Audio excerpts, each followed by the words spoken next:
नमस्कार आप सभी लोगों को। मैं विशाल तिवारी एक बार फिर से आप सभी लोगों का वैदिक वॉक्स Q&A एपिसोड 6 में स्वागत करता हूं। बहुत सारे क्वेश्चंस आप लोगों के लगातार आ रहे हैं मेल में, व्हाट्सएप में, लेकिन इस एपिसोड को शुरू करने के पहले मैं आप सभी लोगों से क्षमा चाहूँगा कि पिछले 2 हफ्तों से मैं वीडियो नहीं डाल पा रहा था।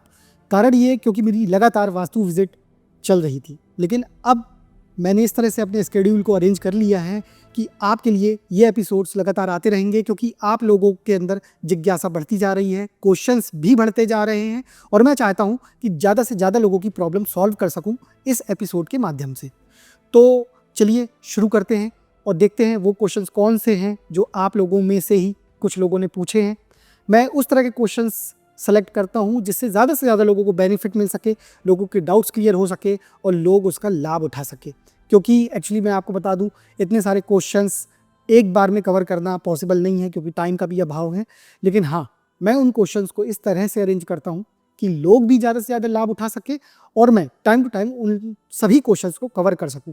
तो आप निश्चिंत रहें, अगर आपके मन में भी कोई भी डाउट, क्वेश्चंस एस्ट्रोलॉजी, वास्तु या फिर स्पिरिचुअलिटी से रिलेटेड है तो आप हमें मेल कर सकते हैं, कमेंट कर सकते हैं इसी वीडियो के नीचे, या फिर व्हाट्सएप भी कर सकते हैं। तो चलिए आज का एपिसोड हम शुरू करते हैं। सबसे पहला क्वेश्चन मेघा जी भुवनेश्वर से पूछ रही हैं कि सर, मैंने कनकधारा स्तोत्र के बारे में सुना है कि ये बहुत पावरफुल होता है और ये गरीब को भी करोड़पति बना सकता है, तो क्या ये सच है? तो मेघा जी, आपको एक चीज़ बता दूं कि आपने बिल्कुल सच सुना है, क्योंकि कनकधारा स्तोत्र नो डाउट बहुत इफेक्टिव, बहुत पावरफुल है और अगर इसे नियमित डिसिप्लिन के साथ किया जाए तो गरीब व्यक्ति भी करोड़पति बन सकता है। एक्चुअली इसके पीछे की एक छोटी सी स्टोरी आप सभी लोगों को सुनाना चाहूँगा, जिससे आप लोगों को कनकधारा की महिमा पता चल सके और साथ में कभी भी आप लोग भूलो नहीं इस स्तोत्र के बारे में। इस स्तोत्र की रचना आदि गुरु शंकराचार्य जी ने की। आदि गुरु शंकराचार्य जी डेली एक ही घर से भिक्षा मांगते रहे, मतलब अलग अलग घर जाते रहे, लेकिन उनका सिद्धांत था कि मैं किसी भी एक घर से भिक्षा मांगूंगा और मुझे जो भी मिल जाए, ज़्यादा कम, जिस भी स्थिति में, मैं उसी से अपने पूरे दिन का गुजारा करूंगा। तो एक दिन आदि शंकराचार्य जी एक गरीब महिला की कुटिया में भिक्षा मांगने पहुंच गए, लेकिन उस महिला के पास खाने पीने को तो छोड़ो, पहनने ओढ़ने को भी कुछ नहीं था। वो बेचारी पुराने फटे वस्त्र पहनती थी। तो जब गुरु आदि शंकराचार्य जी वहाँ पहुँचे, उस महिला ने देखा कि हमारे द्वार में योगी आए हैं भिक्षा मांगने, तो उसने सोचा कि मैं इन्हें खाली हाथ तो वापस नहीं भेज सकती, क्योंकि ये तो बहुत अन्याय होगा, पाप होगा। तो वो अपने घर में ढूंढने लगती है कि मैं ऐसी क्या चीज़ है जो गुरु शंकराचार्य जी को दे दूं, क्योंकि आज तो मेरे भाग्य खुल गए हैं, जो आदि गुरु शंकराचार्य जी स्वयं मेरे घर पधारे हैं। तो वो अपने घर में देखने लगती है, लेकिन खाने पीने को उसके पास कुछ भी नहीं था। वो बल्कि फटे पुराने कपड़े पहने हुए थी। लेकिन जब वो खोजती है तो उसे अपने एक अलमारी में सूखे हुए आंवला पड़े मिलते हैं, कुछ टुकड़े सूखे हुए आंवला के। तो वो जाती है वही लेके, या मेरे पास तो कुछ है नहीं, जो है यही है, और वो पूरी श्रद्धा के साथ गुरु आदि शंकराचार्य जी को दे देती है और आंखों में भरे हुए आंसू के साथ उनसे विनती करती है और अपनी व्यथा बताती है कि मैं बहुत दुखी हूँ कि आपकी सेवा नहीं कर पा रही हूँ, मेरे पास जो कुछ है गुरुजी यही है, तो मैं ये पूरी श्रद्धा के साथ आपको अर्पित कर रही हूँ। तो उसका ये भाव देख के आदि शंकराचार्य जी को मतलब एक प्रकार से बहुत दुख होता है कि ये कितनी गरीबी झेल रही है, लेकिन ये अंदर से कितनी पवित्र और शुद्ध महिला है और कितनी श्रद्धा के साथ इसने वो सूखे हुए आंवले को अर्पित किया। तब गुरु आदि शंकराचार्य जी ने कहा कि अगर मैं इतनी विद्याएं जानता हूँ और मैं इस महिला का दुख दूर नहीं कर सका, तो फिर क्या मतलब मेरी इन विद्याओं का, क्या मतलब मेरे इन ज्ञान का। तब आदि गुरु शंकराचार्य जी ने कनकधारा स्तोत्र की रचना की। कनकधारा मतलब कनक स्वर्ण को कहते हैं, सोने को कहते हैं। तो जब उन्होंने इस स्तोत्र की रचना की और कनकधारा स्तोत्र को गाना शुरू किया तो माँ लक्ष्मी ने सोने की वर्षा कर दी। कहते हैं कि उस दिन से उस महिला के सारे दुख दूर हो गए, सारी दरिद्रता उसके जीवन से पूरी तरह से चली गई। तो आप ये समझ लीजिए कि कनकधारा स्तोत्र इसीलिए कहा जाता है बहुत पावरफुल है कि अगर हमारे पुराने कार्मिक पैटर्न, कार्मिक डेट के कारण आज हम गरीबी झेल रहे हैं या फिर हम आगे नहीं बढ़ पा रहे हैं, स्ट्रगल चल रहा है लाइफ में, तो आप कनकधारा स्तोत्र कर सकते हैं। ये महान गुरु लोग हमारी प्रॉब्लम्स के सॉल्यूशंस हमें दे गए हैं, बस हमें उन्हें करने की ज़रूरत है। बस ध्यान रखिएगा कि इसे फुल डिसिप्लिन के साथ रेगुलर करना होता है। ये नहीं कि आपने 1-2 दिन किया फिर छोड़ दिया, फिर 1-2 दिन किया, कभी याद आया कब कर लिया, नहीं। आप रेगुलर डिसिप्लिन के साथ इसे कीजिए। आपको 3 महीने में खुद रिजल्ट दिखेंगे कि आप 3 महीने पहले कहाँ थे और फिर आप कहाँ हो गए। देखिए, मैं ये नहीं कह रहा हूँ इसमें कोई बहुत बड़ा जादू होगा, आप बिल्कुल रॉकेट की तरह उड़ जाएंगे, नहीं। सब चीज़ मैटर करती है, आपको अपना रहन सहन देखना होगा, लेकिन हाँ, इसके रिजल्ट 100 नहीं 200% मिलते हैं। आपकी अल्टीमेटली तरक्की ही होगी, आप डाउनफॉल तो कभी नहीं जाएंगे। और अगर आप श्रद्धा के साथ करते हैं तो फिर कोई लिमिट नहीं, आप बहुत आगे जा सकते हैं, क्योंकि इसका नाम ही है कनकधारा स्तोत्र। दूसरा क्वेश्चन है अतुल जी का नागपुर से। ये कह रहे हैं, सर अगर घर में वास्तु दोष हो और पता नहीं चल पा रहा हो कि दोष कहाँ है, लेकिन प्रॉब्लम्स लगातार लाइफ में बनी हो, तो क्या किया जा सकता है? तो अतुल जी, मैं आपको बता दूं, कभी भी आपको ऐसा लग रहा है कि घर में वास्तु दोष है और शायद उन दोषों के कारण हम आगे नहीं बढ़ पा रहे हैं, लेकिन हमें पता भी नहीं चल पा रहा है कि आखिर वास्तु दोष है कहाँ पे, क्या वास्तु दोष है, या हमें सॉल्यूशन नहीं मिल पा रहे हैं, तो आप एक चीज़ कर सकते हैं। एक श्लोक है वास्तु पुरुष का कि वास्तु पुरुष नमस्तेस्तु भूशय्या निरत प्रभो मद गृहम धन धान्यादि समृद्धम कुरु सर्वदा। इसका मतलब ये है कि हे वास्तु पुरुष, भूमि शैया पर शयन करने वाले, मैं आपको नमस्कार करता हूँ। कृपया आप मेरे घर को धन धान समृद्धि से भर दे। तो अगर आप ये मंत्र डेली करते हैं 21 बार, 51 बार, 108 बार, तो आप देखेंगे कि अगर आपके घर में कोई वास्तु दोष है तो आप कहीं ना कहीं थोड़ी शांति उस दोष के प्रति मिलने लगेगी, आपके घर से वास्तु दोष में थोड़ा कमी आएगी। साथ में हो सकता है आपको सॉल्यूशन मिलने लगे, हो सकता है कि आपको नई अपॉर्चुनिटी मिल जाए घर को बदलने की, अगर वो घर आपके लिए सुटेबल नहीं है तो। या फिर हो सकता है आपको कोई ऐसा व्यक्ति मिल जाए जो आपको वास्तु दोष से निवारण हेतु कुछ सॉल्यूशंस दे सके, रेमेडी दे सके। मतलब अल्टीमेटली ये है कि आपकी अगर कोई भी प्रॉब्लम है जिस कारण आप नहीं बढ़ पा रहे हो, तो आपको उस वास्तु दोष के रिगार्डिंग सॉल्यूशन अपने आप मिल जाएगा। अब माध्यम कुछ भी हो सकता है, तो आप इसे श्रद्धा के साथ करिए। वास्तु पुरुष आप पर, आपके घर परिवार पर ज़रूर कृपा बरसाएंगे। तीसरा क्वेश्चन है रितिका जी का हैदराबाद से कि सर अगर कोई कार्मिक पैटर्न के लूप में फंस गया हो और बार बार उसके साथ रिपीटेड चीज़ होती हो, तो वो कैसे बाहर निकले। देखिए, सबसे पहले तो ये समझ लीजिए कि अगर हम कभी भी कार्मिक पैटर्न में फंसते हैं तो इसके पीछे वन ऑफ द बड़ा कारण राहु होता है। राहु हमें भ्रमित कर देता है, हमें एक लूप में फंसा देता है। वो हमारे मन से ज्ञान को मिटा देता है और अंधकार को फैला देता है, जिससे हम डिसीजंस नहीं ले पाते। तो इसमें आप ये कर सकते हैं कि ये जो कार्मिक पैटर्न होते हैं, ये हमारे पूर्व जन्म के बुरे कर्म के कारण होते हैं, जिससे हम बाहर नहीं निकल पाते। और पुराने जन्म के बुरे कर्म को काटने का सबसे अच्छा तरीका है गायत्री मंत्र। अगर आप डेली एक माला यानी कि 108 बार सुबह 4:30 से 7 बजे के अंदर कभी भी गायत्री मंत्र की एक माला कर लेते हैं, तो आप देखेंगे धीरे धीरे आपके पाप कटने लगेंगे। जो भी पुराने पाप हैं, हर किसी के कार्मिक पैटर्न होते हैं, वो कटने लगेंगे और आपके मन में ज्ञान का उजाला फैलने लगेगा, आपके मन में ज्ञान का प्रकाश बढ़ने लगेगा, आप डिसीजंस अच्छे लेने लगेंगे। और जिस लूप में आप फंसे हो, बार बार आप वही गलती करते हो, या बार बार आपके सामने ऐसी परिस्थिति आ जाती है जिससे आपको धोखा या कष्ट मिलता है, आप उससे अपने आप उबर के सामने आ जाएंगे, अपने आप उबर के बाहर निकल आएंगे। तो इसलिए आप गायत्री मंत्र डेली कर सकते हैं। एक चीज़ और बताना चाहूँगा गायत्री मंत्र के रिगार्डिंग, अभी एकदम से माइंड में आया कि आप ये मत सोचिएगा कि 7 बजे के अंदर ही करना है। एक्चुअली गायत्री मंत्र सूर्यास्त के पहले तक कर लिया जाए तो बहुत अच्छा है, लेकिन अगर आपको बेस्ट रिजल्ट चाहिए तो इसे सूर्योदय के समय अगर किया जाए तो अमेजिंग रिजल्ट देखने को मिलते हैं। बहुत जल्दी आपको सॉल्यूशंस मिलेंगे और आपकी लाइफ मतलब पूरी तरह से चेंज हो जाएगी। आप करके देखना, आप खुद ही मुझे कमेंट में फीडबैक देंगे।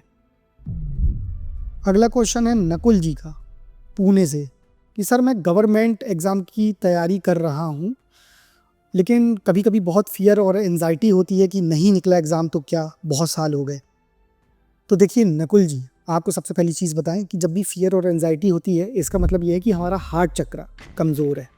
हार्ट चक्र एयर एलिमेंट से कनेक्टेड रहता है, जिसका बीज मंत्र होता है यम। तो सबसे पहली चीज़ ये है कि हार्ट चक्र कनेक्टेड होता है हमारे घर के नॉर्थ वेस्ट जोन से।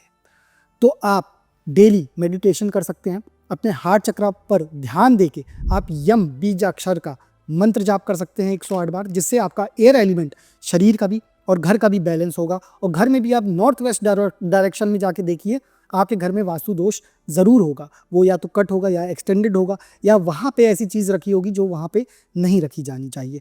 तो आप नॉर्थ वेस्ट डायरेक्शन को ठीक करिए और साथ में हार्ट चक्रा में मेडिटेट करिए और यम बीजाक्षर का निरंतर मतलब कहना चाहिए कि मंत्र का चैंटिंग करिए, तो आपको रिजल्ट ज़रूर मिलेंगे। क्योंकि जब भी किसी का एयर एलिमेंट डिस्टर्ब होता है तो ऐसे लोगों के मन में फियर और एंजाइटी अपने आप आती है।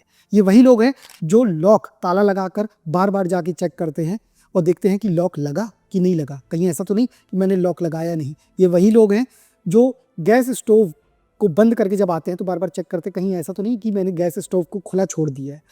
नॉर्थ वेस्ट अगर ख़राब होता है, डिस्टर्ब होता है, हमारा एयर एलिमेंट डिस्टर्ब होता है तो हमें सपोर्ट भी नहीं मिलता, वो फिर फ्रेंड्स का हो, रिलेटिव्स का हो, गवर्नमेंट का हो या किसी का भी हो।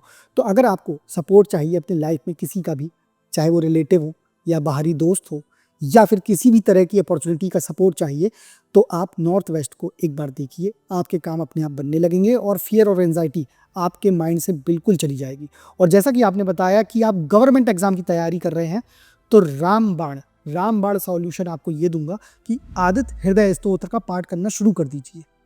ये सूर्य की उपासना है और ये वही स्तोत्र है जो मुनि अगस्त्य जी ने भगवान श्री राम को दिया था रावण से युद्ध लड़ने के पहले।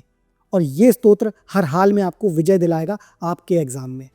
तो ये आप करके देखिए, आपको रिजल्ट 100% मिलेंगे।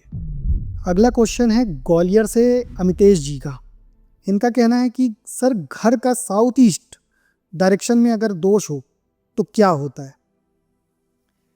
देखिए मैं आपको बता दूं अमितेश जी कि अगर घर के साउथ ईस्ट डायरेक्शन में दोष होता है तो क्या होता है। तो सबसे पहले ये समझ लीजिए कि साउथ ईस्ट डायरेक्शन है फायर एलिमेंट की, और यहाँ पे अगर दोष है तो आपका जो मणिपुर चक्र है वो डिस्टर्ब हो जाएगा। अब अगर मणिपुर चक्र डिस्टर्ब होता है तो अगर हेल्थ पॉइंट ऑफ व्यू से बात करें तो कॉन्स्टिपेशन की प्रॉब्लम होगी क्योंकि डाइजेशन खराब हो जाएगा। ठीक है, अब अगर हेल्थ के अलावा हम करियर और बिजनेस पॉइंट ऑफ व्यू से बात करें तो बिजनेस, क्योंकि आग जो है ये हमें तेज देती है, ओज देती है। तो जब भी आग मंद होती है या फिर फायर एलिमेंट डिस्टर्ब होता है तो बिजनेस में लॉसेस शुरू हो जाते हैं। लिक्विड मनी जो होता है इसकी कमी होने लगती है, लोग लिक्विड मनी कैश फ्लो को बैलेंस नहीं कर पाते हैं बिजनेस में। साथ में अगर फायर एलिमेंट डिस्टर्ब होता है तो व्यक्ति के अंदर करेज नहीं रह जाता है, व्यक्ति किसी भी चीज़ को इनिशिएट करने से डरता है, वो एक गुड इनिशिएटर नहीं हो सकता। तो इसलिए अगर फायर एलिमेंट डिस्टर्ब है, साउथ ईस्ट डिस्टर्ब है, तो इसके लिए सबसे अच्छा उपाय ये है कि आप अपने मणिपुर चक्र पर ध्यान करिए और रम, क्योंकि अग्नि का बीजाक्षर रम होता है, तो रम रम रम इस बीजाक्षर की चैंटिंग करिए 108 बार, ये पहली चीज़। और हो सके तो डेली या फिर हफ्ते में एक बार घर में हवन ज़रूर करिए अपने ईष्ट के मंत्र का या किसी भी स्तोत्र का। क्यों? क्योंकि जब आप हवन करते हैं उससे भी आपका फायर एलिमेंट बैलेंस होता है, पूरे घर का ऑरा इंक्रीज होता है, पॉजिटिव होता है और अल्टीमेटली आपके पास अपॉर्चुनिटी बढ़ बढ़ के आती है। साथ में आप अंदर से करेजियस भी होते हो, स्टेप ले सकते हो नए नए, आप रिस्क टेकर हो सकते हो फिर, और आप एक अच्छे इनिशिएटर भी हो सकते हो। क्योंकि याद रखिएगा, जिसने रिस्क नहीं लिया और जिसने किसी चीज़ का इनिशिएट नहीं किया तो आगे उसको रिजल्ट मिल ही नहीं सकता, क्योंकि उसने कुछ कर्म किया ही नहीं। तो इन चीज़ों का ध्यान रखिए, आपका फायर एलिमेंट अपने आप बैलेंस हो जाएगा। अगला क्वेश्चन है अभिलाष जी का इंदौर से। सर वास्तु दोष के कारण एक्स्ट्रा मैरिटल अफेयर भी होते हैं क्या? मैंने ऐसा सुना है। जी हाँ, आपने बिल्कुल सही सुना है, क्योंकि हमारे घर में कई जोन ऐसे होते हैं या कई डोर की पोजीशन इस डायरेक्शन में हो जाती है कि घर में इस तरह की मतलब कहना चाहिए पॉसिबिलिटी अपने आप आ जाती है, और ये ऐसी संभावनाओं को कहीं ना कहीं इनिशिएट कर देता है ऐसा वास्तु दोष। जैसे वन ऑफ द एग्जांपल मैं आपको बताऊं कि मान लीजिए किसी का बेड, क्योंकि आजकल हम लोग बेडरूम टॉयलेट से अटैच करके बनाते हैं, लेकिन अगर किसी व्यक्ति के बेडरूम में उसका जो बेड है वो टॉयलेट के डोर के जस्ट सामने आ रहा होगा, तो आप समझ लीजिए तब भी एक ऐसी पॉसिबिलिटी बनती है कि व्यक्ति का या किसी का भी एक्स्ट्रा मैरिटल अफेयर होने के चांसेस बढ़ जाते हैं। देखिए मैं ये कहूँगा चांसेस बढ़ जाते हैं, क्योंकि ये बहुत सारी चीज़ों पे डिपेंड करता है। व्यक्ति के अंदर ज्ञान है, अज्ञानता है, व्यक्ति का रहन सहन कैसा है। क्योंकि कई बार क्या है कि जब हमारी इंद्रियां या हमारे अंदर का मन हमें भ्रमित करता है तो ज्ञानी है जो हमें बचा सकता है। तो अगर हमारा रहन सहन, खान पान और हम ज्ञान की चीज़ें पढ़ते रहते हैं तो व्यक्ति कई बार पाप करने से बच जाता है। लेकिन जो व्यक्तियों का कोई भी लाइफस्टाइल नहीं है, डिसिप्लिन नहीं है या धर्म के प्रति जागरूक नहीं है, तो कई बार उसके द्वारा गलत कदम उठा लिए जाते हैं। तो इसीलिए कभी भी कोई भी व्यक्ति किसी चीज़ में ये नहीं कह सकता 100% ऐसा हो जाएगा, लेकिन हाँ, ये चांसेस बढ़ा देता है। बहुत सारी जगह ऐसे रिजल्ट देखे गए हैं। इसका रीज़न भी आपको बता दूं कि जो बाथरूम का डोर होता है, जो बाथरूम होता है वो राहु होता है, और जो बेड होता है, जो बेड जिसमें हम सोते हैं, वो बेड वीनस होता है। और वीनस क्या है? भोग विलासिता देता है, और राहु किसी भी चीज़ को सडन बहुत तेज़ी से इंक्रीज करता है। तो जब ऐसी स्थिति पैदा होती है तो इन दोनों का योग बन जाता है, और व्यक्ति बहुत ही ज़्यादा एक प्रकार से अंदर से ऐसा इंद्रियां बेकाबू होने लगती है, और ऐसा लगता है कि नहीं, मैं सेटिस्फाइड नहीं हो पा रहा हूँ और मुझे और भोग और सेक्स और विलासिता चाहिए।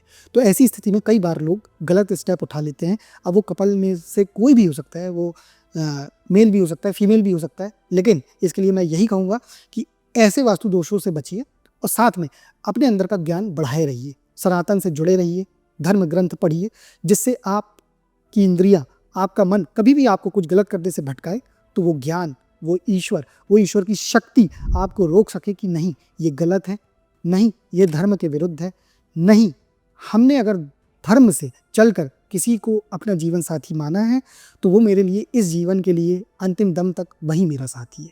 तो इन चीज़ों से अगर आप जुड़े रहेंगे तो राहु से बचे रहेंगे।